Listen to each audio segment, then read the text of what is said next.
नमस्कार दोस्तों, मेरा नाम है विकास शर्मा। मैं आप सभी का मेरे YouTube चैनल पे स्वागत करता हूं।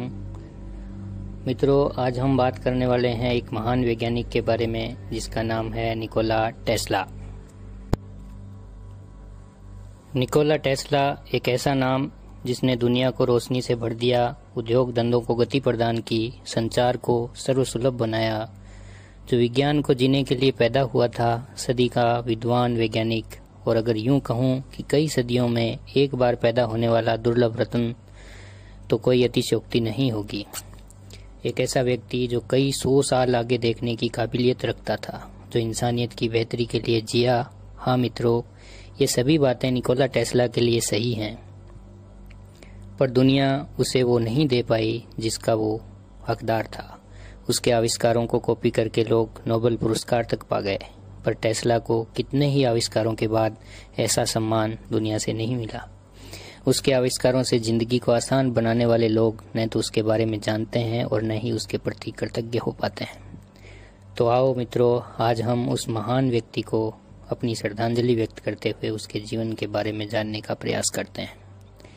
मित्रों, ये बात है 9 और 10 जुलाई 1856 की मध्य रात्रि की। तूफान आया हुआ था। अंधेरी काली रात में बिजलियां कड़क रही थी। इसी अंधेरी रात में स्माइल जान नाम का एक गांव, जो कि यूरोप के क्रोएशिया देश में आता है, में एक बालक का जन्म हुआ। इस काली तूफानी रात में जन्म होने के कारण लोगों ने उसे शैतान का साया माना और समाज के लिए खतरा बताते हुए कुछ लोगों ने तो नवजात को मार देने तक की सलाह दे डाली। पर माँ की ममता ने उसे अपने आंचल में छुपा लिया और उसे ईश्वर का वरदान माना जो इस दुनिया में रोशनी लाएगा। हाँ मित्रों, यही बालक था निकोला टेस्ला, जिसने ड्यूका टेस्ला की कोख से जन्म लिया। टेस्ला के पिता मिलुटिन टेस्ला स्माइल जान गांव की सर्बियन ऑर्थोडॉक्स चर्च के पादरी थे। टेस्ला 5 भाई बहनों में चौथे नंबर की संतान थे। बचपन में ही टेस्ला के बड़े भाई डैन की घोड़े से गिरने से मौत हो गई जब दोनों भाई खेल रहे थे। इसका बड़ा ही गहरा सदमा टेस्ला के दिमाग पर लगा।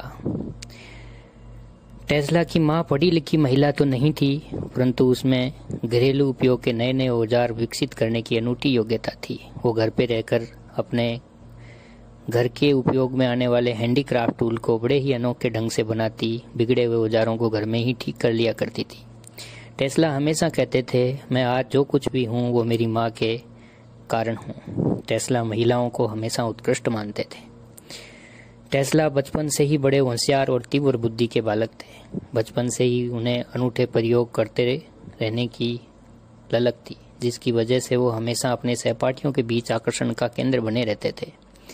टेस्ला को बड़ी बड़ी गणित की समस्याओं को बिना कॉपी पेन के अपने दिमाग में ही हल कर लेने की क्षमता उनके पास थी।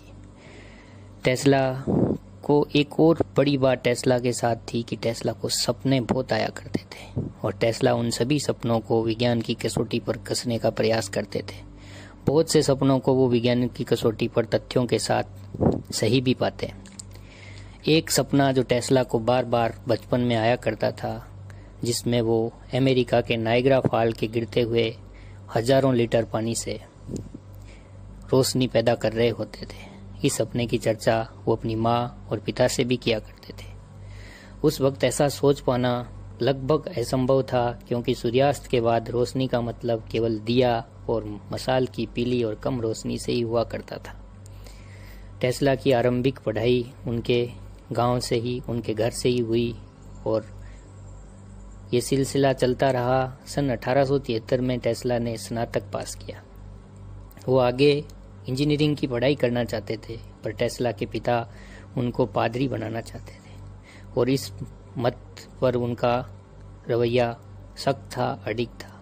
इसी बीच दुनिया में महामारी फैली, जिसमें हैजे का प्रकोप दुनिया के बहुत से देशों में हुआ।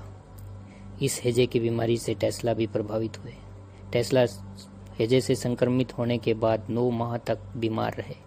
इस 9 माह की अवधि में वो कई बार मरते मरते बचे, पर इस बीमारी के दौरान भी उन्हें वो सपना लगातार परेशान करता, जिसमें वो नायग्रा फॉल से रोशनी पैदा कर रहे होते थे।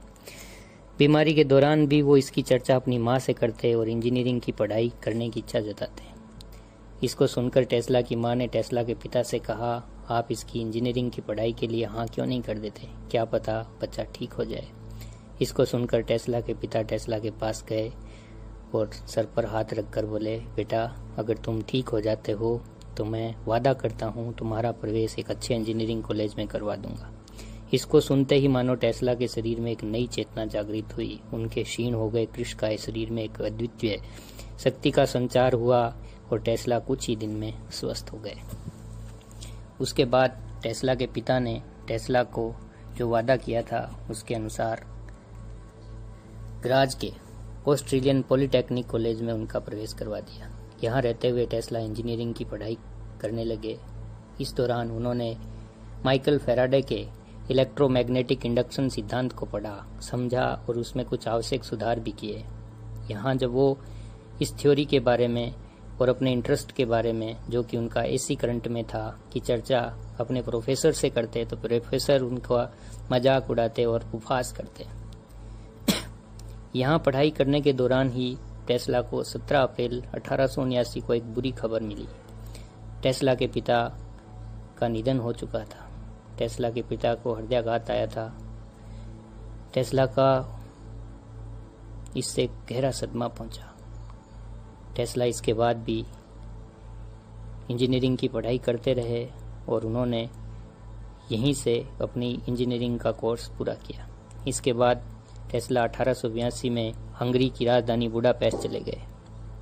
यहाँ टेस्ला थियोडोर पुस्कास की टेलीग्राफ कंपनी, जो कि वहाँ का टेलीफोन एक्सचेंज था, में काम किया, जहाँ उनकी मेहनत और लगन से उन्होंने कई टेलीग्राफ मशीनों को उन्नत किया। थियोडोर पुस्कास ने टेस्ला की अद्वितीय क्षमताओं को देखा, पहचाना और उनकी योग्यता के अनुसार उन्हें पेरिस में एडिसन की इंटरकॉन्टिनेंटल एडिसन कंपनी में जाने का सुझाव दिया। ये कंपनी डायरेक्ट करंट डीसी पर काम करती थी। इस कंपनी में टेस्ला को बतौर इंजीनियर नियुक्त किया गया और उन्हें शहर में डीसी करंट के इंस्टॉलेशन का काम सौंपा गया, जिसको टेस्ला ने बड़ी ही बखूबी से पूरा किया। यहाँ रहते हुए टेस्ला ने कई मशीनों को भी विकसित किया और इसी दौरान उन्होंने अपने एसी मोटर के मॉडल पर भी काम किया। टेस्ला एसी मोटर को विकसित करना चाहते थे। टेस्ला की काबिलियत को देखते हुए एडिसन की पेरिस की कंपनी के मैनेजर चार्ल्स बैचलर ने टेस्ला को अमेरिका जाने का सुझाव दिया और एडिसन के लिए एक रिकमेंडेशन लेटर भी टेस्ला को दिया, जिसमें उन्होंने लिखा, प्रिय एडिसन, मैं दुनिया में केवल 2 महान लोगों को जानता हूँ, एक तो तुम हो और दूसरा ये जेंटलमैन। इस प्रकार टेस्ला फ्रांस से अमेरिका आए। टेस्ला का सपना साकार होने की तरफ था, क्योंकि टेस्ला अमेरिका आ चुके थे और नाइग्रा फॉल अमेरिका में ही है।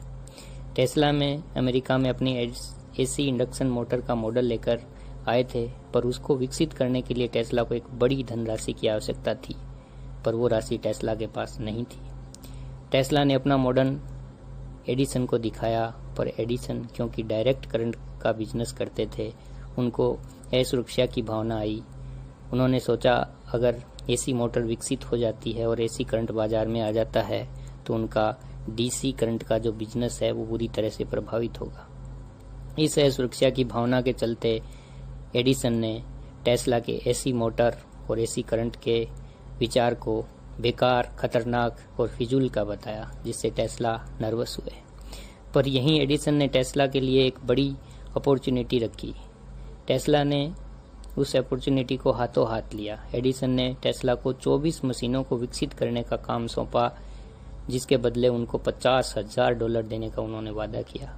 टेस्ला ने सोचा वो इस राशि से अपनी एसी इंडक्शन मोटर को विकसित कर पाएंगे, तो उन्होंने इस प्रोजेक्ट को पूरा करने के लिए लगातार काम किया और 24 घंटे में 19-20 घंटे लगातार काम करके उन्होंने बहुत ही कम समय में एडिसन के 24 ही मशीनों के प्रोजेक्ट को पूरा कर दिया।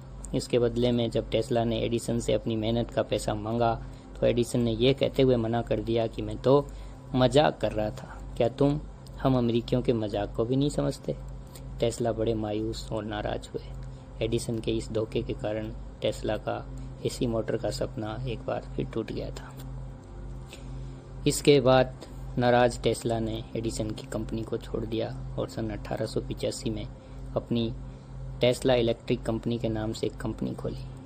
जिसमें उन्होंने कई फाइनेंसर से सहयोग लिया। यहाँ काम करते हुए वह वक्त आया जब टेस्ला ने अपनी एसी इंडक्शन मोटर को विकसित कर लिया। अब मानो टेस्ला अपने सपने की तरफ बढ़ रहे थे। एसी इंडक्शन मोटर के विकास की बात सुनकर अमेरिका के एक बड़े उद्योगपति, जिनका नाम जॉर्ज वेस्टिंगहाउस था, ने टेस्ला से संपर्क किया। उनको एक बड़ी राशि $54,500 प्रति माह का ऑफर देते हुए अपनी कंपनी में बतौर सलाहकार नियुक्त कर लिया। क्योंकि वेस्टिंगहाउस का भी काम एसी करंट पर ही था, इसलिए उनको टेस्ला जैसे व्यक्तित्व की आवश्यकता थी। वेस्टिंगहाउस ने टेस्ला को $60,000 की अलग से धनराशि दी, जिससे कि वो अपनी एसी मोटर और ट्रांसफार्मर को विकसित कर सकें। अब वो वक्त भी आया जिसका टेस्ला बचपन से इंतजार किया करते थे। नियाग्रा फॉल से लाखों लीटर पानी जो हर सेकंड बहता है की गतिज ऊर्जा से बिजली बनाने का काम टेस्ला के नेतृत्व में वेस्टिंगहाउस जूनियर की कंपनी को मिला। इस काम को करने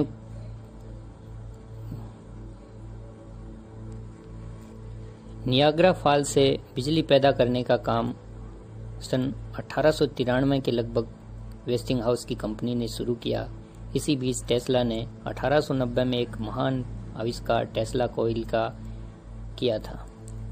सन 1896 में वो वक्त आया जब एक बहुत बड़ी एसी जनरेटर को नायग्रा फॉल में इंस्टॉल किया गया और एक बहते पानी से एसी करंट का उत्पादन शुरू हुआ। इस जनरेटर से हजारों मेगावाट बिजली हर साल पैदा की जा सकती थी। शहर तक विद्युत लाइन बिछाई गई और हर घर, हर फैक्ट्री तक एसी करंट का वितरण आरंभ हुआ। आज टेस्ला के बचपन का सपना साकार हो रहा था, जो सपना वो बचपन से बार बार देखते थे।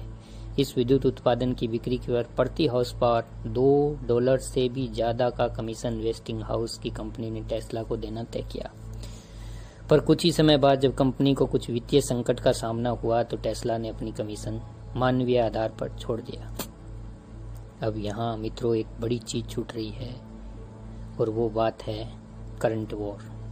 हमने पहले चर्चा की कि एडिसन की कंपनी डीसी करंट का उत्पादन करती थी और फैक्ट्रियों और घरों में उसकी सप्लाई देती थी। अब जब एसी करंट बाजार में आया तो प्रतिस्पर्धा एसी और डीसी के बीच में होना लाजमी था और इसी प्रतिस्पर्धा को लोग आज करंट वॉर के नाम से जानते हैं। एडिसन डीसी करंट पैदा करते थे और उसकी कुछ समस्याएं थी जो एसी करंट के साथ उसकी प्रतिस्पर्धा में उसको कमजोर करती थी। डीसी एसी करंट के मुकाबले उत्पादन में महंगी पड़ती थी। डीसी करंट का वोल्टेज दूरी के साथ घटता जाता था, अतः जहां करंट की आवश्यकता हो उसके 1 मील की दूरी में डीसी उत्पादन की यूनिट का होना आवश्यक था, जिससे उसकी लागत बढ़ जाती थी। पर एसी करंट के मामले में ऐसी समस्या नहीं थी। एसी में बिना वोल्टेज को चेंज किए बहुत दूरी तक उसका संचरित कर पाना संभव था। अगर आपको अलग अलग वोल्टेज की लाइट चाहिए तो आपको उसके लिए अलग अलग लाइन डालकर लानी पड़ती थी। मतलब आप डीसी वोल्टेज को अपने मन माफिक बदल नहीं सकते थे। पर एसी ट्रांसफार्मर के विकास से वोल्टेज चेंज करने की समस्या एसी करंट के साथ नहीं थी।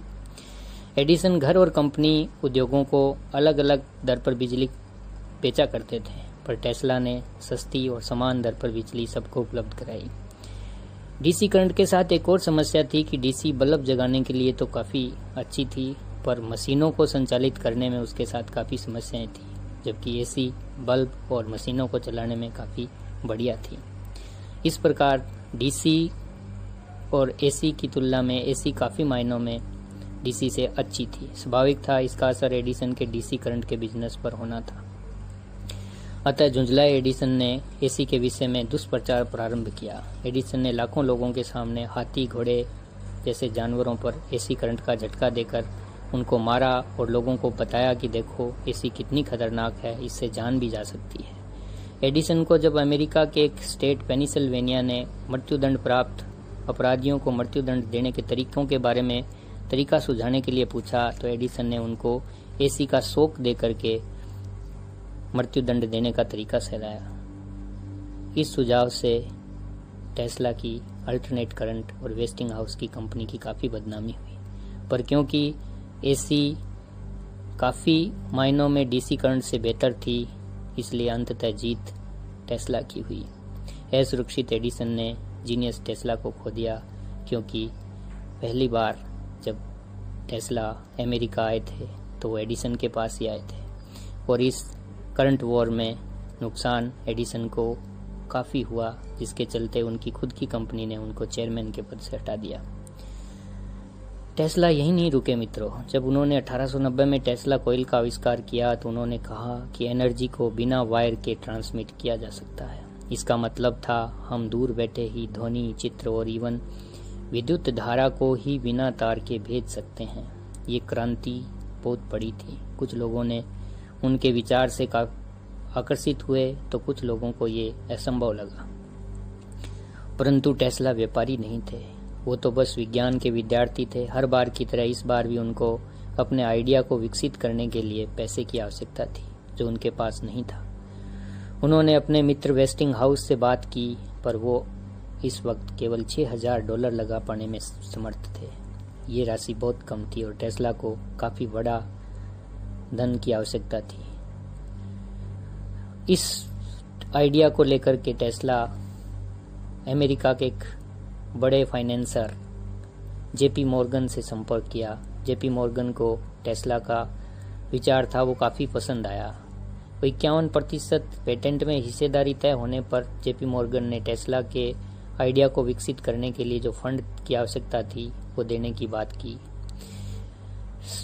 इस करार पर टेस्ला ने सन 1901 में वार्डन क्लिफ टावर सोरहेन न्यूयॉर्क में स्थापित किया, जो टेस्ला की नई लेबोरेटरी थी। टेस्ला ने कड़ी मेहनत और लगन से कुछ ही समय में ऐसे उपकरणों को विकसित कर लिया जिससे 15 मील दूर तक इलेक्ट्रिक सिग्नल को ट्रांसमिट किया जाना संभव था। परंतु इसी बीच एक बड़ी दुर्घटना हुई। टेस्ला की लेबोरेटरी में आग लग गई और सब कुछ जलकर नष्ट हो गया। अब टेस्ला को पुनः अपनी लेबोरेटरी स्थापित करनी थी। टेस्ला ने ऐसा किया और इसी बीच उन्होंने कोलोराडो की पहाड़ियों पर भी एक लेबोरेटरी स्थापित की, जिसके अवशेष आज भी विद्यमान हैं। टेस्ला अपने प्रयोगों में व्यस्त थे, तब एक और घटना दुनिया में घटी। मार्कोनी नामक एक ब्रिटिश वैज्ञानिक ने टेस्ला की रिसर्च का इस्तेमाल करते हुए इंटरकॉन्टिनेंटल रेडियो सिग्नल ट्रांसमिट कर संचार क्रांति पैदा कर दी थी, जिसमें ध्वनि को संचरित किया जाना संभव था। मार्कोनी ने इसका पेटेंट भी अपने नाम दर्ज करवा लिया। हालांकि अमेरिका में उनके पेटेंट की एप्लीकेशन को खारिज कर दिया गया था, क्योंकि यह रिसर्च टेस्ला ने पूर्व में ही पेटेंट के लिए प्रस्तुत कर दी थी। कहा जाता है कि मार्कोनी ने रेडियो आविष्कार के लिए जो 17 तरीके इस्तेमाल किए थे वो सारे के सारे तरीके टेस्ला द्वारा सुझाए गए थे। यहाँ तक कि टेस्ला ने एक छोटी बोट को रेडियो वेव सिग्नल का इस्तेमाल करके रिमोट कंट्रोल द्वारा प्रदर्शनी में जनता को बहुत पहले ही प्रदर्शित करके दिखा दिया था। परंतु इस रेडियो के आविष्कार का पता जब जेपी मॉर्गन को चला तो उन्होंने टेस्ला के प्रयोग पर पैसा खर्च करना पैसे की बर्बादी माना। टेस्ला उन्हें फंड की मांग करते रहे पर उन्होंने मदद नहीं की। टेस्ला ने इस प्रोजेक्ट को किसी तरह 1906 तक चलाया, पर पैसे की कमी और कर्ज चुकाने के लिए उनको अपनी लेबोरेटरी और टावर की प्रॉपर्टी को बेचना पड़ा। मॉर्गन टेस्ला को समझ नहीं पाए। उन्होंने मार्कोनी के आविष्कार को ही संपूर्ण समझ लिया, जो कि सूचना क्रांति के लिए काफ़ी था। पर टेस्ला ध्वनि के साथ साथ चित्र और विद्युत धारा को भी बिना तार से भेजने के एम्बिशियस प्रोजेक्ट पर काम कर रहे थे, और वो ये सब करने में सक्षम भी थे, पर बिना पैसे एक जीनियस का काम अधूरा रह गया। टेस्ला कहते थे उन्होंने एनर्जी के सोर्स को खोज लिया है, जिससे बिना एटॉमिक एनर्जी का इस्तेमाल किए और बिना प्रदूषण किए ऊर्जा प्राप्त की जा सकती है। टेस्ला ने एक्सरे की खोज की, पर उसका आश्रय किसी और को मिला। टेस्ला के कामों से बहुत से लोगों ने सम्मान प्राप्त किया और उनको अपने नाम के साथ जोड़ा। फिर भी अनगिनत पेटेंट आज भी टेस्ला के नाम दर्ज हैं। टेस्ला का नाम AC induction motor, transformer, steam power electric generator, X ray, death ray, MRI, radio जैसी अनेक खोजों के और आविष्कारों के साथ जुड़ा। टेस्ला ने अनगिनत आविष्कार किए, पर उनसे पैसा कमाना उन्होंने नहीं सीखा। वो कभी व्यापारी नहीं बन पाए। अपने प्रयोगों के लिए हमेशा दूसरों से पैसों की मांग करते रहे। वो चाहते तो इतने आविष्कारों से वो एक बहुत बड़ा बिजनेस एम्पायर खड़ा कर सकते थे, पर नहीं, वो हमेशा विज्ञान के विद्यार्थी ही बनकर रहे। मित्रों, टेस्ला संसाधनों के चलते वो सब नहीं कर पाए जो वो कर सकते थे। उन्होंने कभी शादी नहीं की क्योंकि वो आज़ाद रहना चाहते थे और किसी की आज़ादी छीनना भी नहीं चाहते थे। टेस्ला मानते थे कि तरंगों को संचरित अनंत तक किया जा सकता है। टेस्ला सिक्स सेंस में भी विश्वास करते थे। एक रात टेस्ला को लगा जैसे उनकी माँ अनंत में समा रही है। अगले दिन उनको सूचना मिली कि उनकी माँ की मृत्यु हो चुकी है। टेस्ला ने माना कि उनकी माँ और उनके मस्तिष्क से एक समान आवृत्ति की तरंगें उत्पन्न होती थी, जिससे अनुनाद की वजह से वे उन्हें एहसास होता था कि माँ उन्हें याद कर रही है। टेस्ला ने डेथ रे का आविष्कार किया था, जिससे ऊंचाई पर उड़ रहे हवाई जहाज को भी मार गिराया जा सकता था, परंतु वो हथियार अस्तित्व में आ पाता, उनका रिसर्च अस्तित्व में आ पाता उससे पहले ही वो दुनिया को अलविदा कह गए। टेस्ला ने आज से 100 साल पहले ये भविष्यवाणी कर दी थी कि भविष्य में ऐसे उपकरणों को विकसित कर लिया जाएगा जिससे कहीं भी बैठे कोई व्यक्ति किसी से भी बात कर पाएगा, सूचना ले पाएगा, दे पाएगा और चित्र भी भेज पाएगा। टेस्ला ने कहा था कि लोग ऐसे उपकरणों को अपनी जेब में लेकर के भी घूम सकेंगे, और आज मोबाइल क्रांति के युग में हम उनकी उस भविष्यवाणी को सिद्ध होता हुआ देख पा रहे हैं। टेस्ला के बहुत से आइडिया चोरी हो गए थे। उसके बारे में जब उनसे पूछा गया तो उन्होंने कहा, मुझे इस बात का कतई दुख नहीं है कि उन्होंने मेरे आइडिया को चुराया, बल्कि मुझे इस बात का दुख है कि उनके पास उनका खुद का कुछ नहीं है। टेस्ला ने कभी घर नहीं बनाया, वो हमेशा होटल में रहे। उनको 3, 6 और 9 अंकों से बहुत लगाव था, शायद कोई वैज्ञानिक तथ्य भी रहा हो। वो चीज़ों को हमेशा 3, 6 और 9 के बंच में ऑर्डर किया करते थे। इवन उनके होटल का नंबर भी 3627 था। जीवन के अंतिम दिनों में वो बहुत गरीब हो गए थे और लोगों से मिलना जुलना भी बंद कर दिया था। कहा जाता है वो नर्वस ब्रेकडाउन के शिकार हुए थे। मित्रों, 7 जनवरी 1943 की सुबह जब होटल का एक स्टाफ उनके कमरे में पहुंचा तो उन्होंने टेस्ला को मृत अवस्था में पाया। पोस्टमार्टम में बताया गया कि उनकी मृत्यु का कारण हृदयाघात था। उनके कमरे की अलमारियां टूटी हुई थी और पेपर बिखरे हुए थे। कयास लगाए जा रहे हैं कि शायद टेस्ला के रिसर्च पेपर चोरी हुए थे। उनकी मृत्यु के कुछ समय बाद अमेरिका में मैनहट्टन प्रोजेक्ट सामने आया, जिससे अमेरिका परमाणु बम से संपन्न हुआ। टेस्ला की मृत्यु के पश्चात उनकी संपत्ति में जो सामग्रियां थी और वैज्ञानिक दस्तावेज जो थे वो अमेरिकन सरकार ने पहले जब्त किए, परंतु बाद में कोर्ट के निर्णय से उनके वारिस जो उनका भतीजा था को सौंपी गई। उनका भतीजा यूगोस्लाविया में एक पॉलिटिशियन था। वह इन सामग्रियों को बेलग्रेड लेकर आया और वहाँ एक म्यूजियम में लोगों के लिए स्थापित की, जो वो म्यूजियम आज भी उनके नाम से बेलग्रेड में स्थापित है। इस महान वैज्ञानिक को श्रद्धांजलि देते हुए अंतर्राष्ट्रीय मानक संस्था ने चुंबकीय तीव्रता के मात्रक को नामकरण टेस्ला के नाम पर किया, जो आज भी प्रचलित है। पिछले कुछ दिन पहले एक अमेरिकन उद्योगपति ने जिसका नाम इलोन मस्क है, ने टेस्ला को फिर से चर्चा में ला दिया जब उन्होंने अपनी इलेक्ट्रिक कार की कंपनी को टेस्ला के नाम से लॉन्च किया। टेस्ला एक आम परिवार से निकले व्यक्ति थे, जिन्होंने संघर्ष से ही अपना रास्ता बनाया था और निरंतर आगे बढ़ते गए। वे अपनी असफलताओं में भी सफलताओं का मार्ग ढूंढ लिया करते थे।